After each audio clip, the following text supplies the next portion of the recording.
If you like ChatGPT, you will love the new GPT Store with thousands specialized GPTs to play with. It's Wednesday, January 10th, 2024, and this is episode 90 of Yay Space, the Tech Review. This is the place where you get the most important news from innovation, technology, and social media. I'm Tarek Madani Mamluk, and for the first time this year by my side, I have Vincent Irmler. Vincent, how are you? I'm good. I'm excited to be here. Thank you so much. I loved the episodes that came before that. The cookie one, very much loved that. And I'm excited for more. I'm excited for more, not for more cookies, Google, no, but for anything else. Yeah, I'm excited for more privacy. Right. Okay, let's jump into the GPTs. And now, this. Here is what you need to know. OpenAI launched a store for GPTs, custom apps based on its AI models this week. Namely, I think 2 days ago, because today is Wednesday, right? Before listing their GPTs in the store, developers need to ensure their compliance with OpenAI's updated usage policies and GPT brand guidelines. And developers can use OpenAI tools, GPT Builder, to create AI-powered chatbots without needing coding experience. It's currently unclear if the GPT Store will include a revenue sharing scheme, with no firm plan for GPT monetization revealed by OpenAI yet. And I think this is the most important thing, because everyone expects to get rich now that they can create GPTs, custom GPTs, without programming experience. And so I guess that this GPT Store is going to be filled up in the next weeks with millions of custom designed GPTs. And everyone expects, of course, some kind of revenue sharing by OpenAI. This thing is, I also struggled with this whole missing monetization feature, and so I googled a little bit if there's some kind of announcement, but OpenAI, they already had like a delay. They wanted to start this already last year. Now it's, I think this week on Monday it was released, and I found on tech.co a short summary of what you need to do to actually publish a GPT. Or maybe one step back for everyone who does not know what a custom GPT is. You all know that ChatGPT is this great chatbot that you can use to summarize articles, to get recipe ideas for your pie, or to extract data from an Excel sheet or whatever. It's a very, very smart chatbot. And this concept of GPTs is now a pre-configured modification. So for example, if I now want to have a specialized GPT, which is always presenting me great ideas for cooking, but I'm very bad at cooking, and so I want to get recipes that even a 10-year-old could cook. Then I can configure this in my prompts. I can set up like this environment, this context for my GPT. I call it like bad cook GPT or something. And then whenever I talk to this particular GPT and I ask them, I only have apples in my fridge, what should I do? Then this GPT will automatically talk to me like with a 10-year-old and explain exactly to me how I can make a great pie with only apples in my fridge. Because this is already predefined. And the great thing is people can be very creative, right? This is something that OpenAI can't do by themselves, create millions of custom GPT bots. So you can now go into the store and select your bot, which is funny, or which is helpful, or which speaks in a certain language, uses a certain vocabulary, or already knows what to expect. If you go to ChatGPT, you have to write all that down in the context, and then you can start. And this step is now encapsulated in these GPTs. So, and now everyone is waiting what is going to happen, and especially regarding monetization. How can you make money with this? Can you sell these GPTs at a certain point of time? Right now, you can just configure them. Vincent, what would you build as a custom chatbot? I mean, the bad cook thing is high on my list. I'm a big barbecuer. Is that a word? I'm barbecuing a lot, like no matter what. Like currently we have 10 degrees out there Celsius, and I can tell you I'm going to barbecue tonight anyways.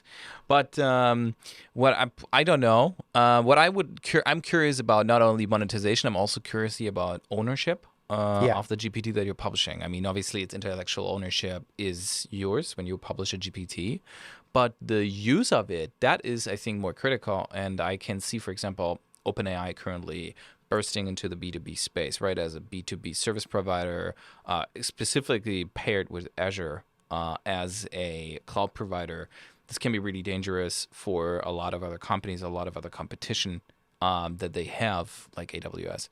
And what I'm thinking is that even if OpenAI would not be able to use the GPT that, for example, you are creating to sell to a B2B customer because they would be making money with your intellectual property, and even if they, I don't know, can't give you a stake anyway, so they can't do it. I would ask myself if this is probably the moment where, just the same as Apple does it with the App Store, they're seeing where the engagement goes, what people are doing, why people are doing it, because they see the whole infrastructure, the whole system, and therefore I can see that OpenAI suddenly is going to be very inspired about a lot of other users that they then can provide in the B2B space. So I think that's a clever move. I don't think it's going to be a big revenue driver, but I'm really curious to see what kind of inspiration this is going to be for for OpenAI. Yeah.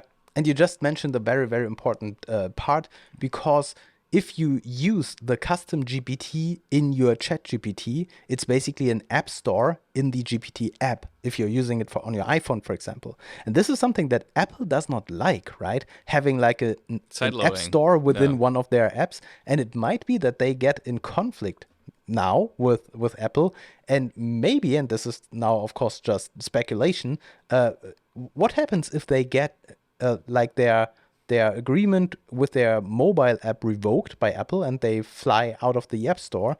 This would be very, very hard to get by, because it's of course very convenient to just open the ChatGPT app on your phone. If you can't do that, you must use the browser, and this is very cumbersome. Open the browser, log in just to use all of this functionality. But this might get quite serious. Yeah. I can see that this would be getting serious, but I think OpenAI definitely wants to stay on iOS and on macOS, and so what I'm thinking is that also because they need the sandbox to run on macOS, so I'm thinking that probably they're just going to do what everybody else does. They're going to heavily advertise that if you purchase stuff outside of the Apple ecosystem, you're going to get it 40% off, because 40 or 45 or something like that. 40 to 45% is the cut that Apple takes for in-app purchases.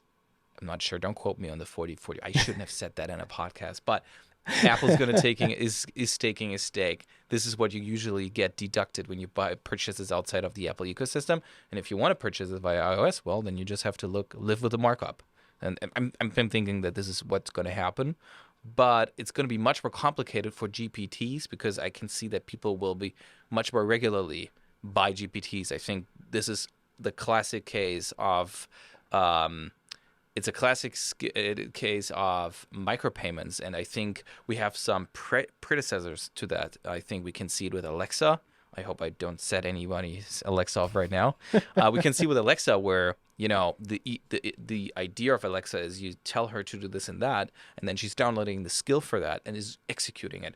And remember, Chrome and Chrome OS started in the same way. No apps, just a Chromium browser-ish thing that where you type in you want to open a document, and it's downloading the skill in the background, opens the document, and after it deletes it again. So I think this is where we're heading, and therefore I think it's going to be difficult and also a dangerous place for people to drown in a lot of micropayments they don't expect to add up as much as they do. Yeah, right. One small clarification, because you mentioned Microsoft Azure or Microsoft before. Yeah. This particular thing that is now launched by OpenAI is exclusively available on ChatGPT or like the OpenAI native platform. So you can't use it yet in Bing or on Microsoft Azure. And you even need a ChatGPT Plus or enterprise license for that. So it is not available in the free version that you have on the web. Yeah, I probably was unclear about that. What I meant with Azure is that I think that using the inspiration of the custom GPTs that people will build now, what I meant is that probably I'm sure that Microsoft will try, and I'm pretty sure that OpenAI is going to be open to that. Will push with creative new ways of OpenAI inspired by the App Store. It will push into the B2B space.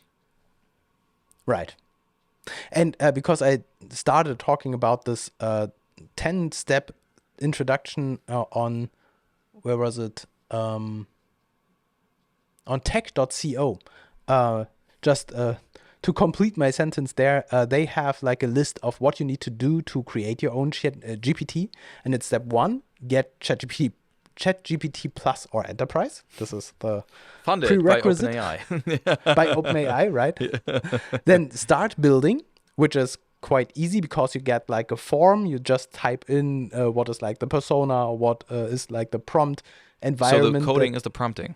Yeah, exactly. So you can code without code. It's like a no code application that you are building. Step 3, come up with a niche. It's like, for example, cooking.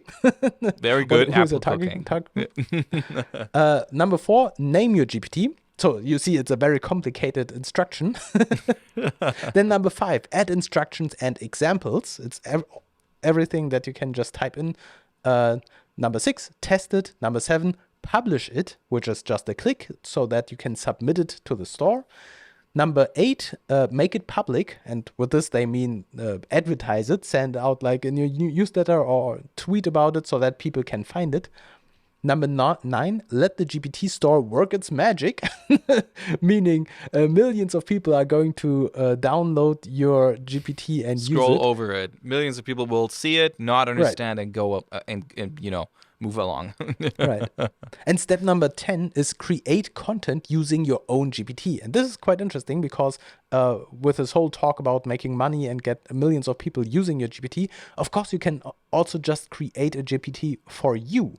So if you have like the same thing that you are doing every day with ChatGPT, you can just build like a custom GPT for you and only yourself. If other people want to use it, cool.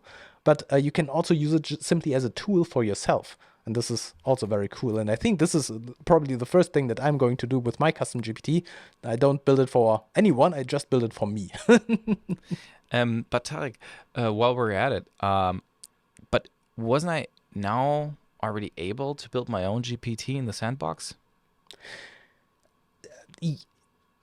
Not in this particular form.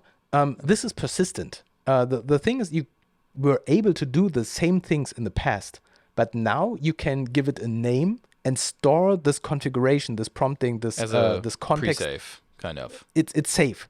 And so in the future, I was able to create like my pie making GPT in the past, but I had to copy and paste like the prompt into the context, and then I was able to do it. Now I can simply give it a name. You are my pie GPT. And then the rest is happening automatically. It just says, hi, I'm your pie GPT. What do you have in your fridge? For example, I could say, give me always the same greeting or something like that. Well, I'm excited. What cakes what are you gonna bring? Yeah. Now I committed to create the pie GPT. Yeah. All right. So thanks for listening to Yay Space. If this was valuable for you, you should subscribe to us so that you never miss an episode. And with this, stay awesome. See you tomorrow.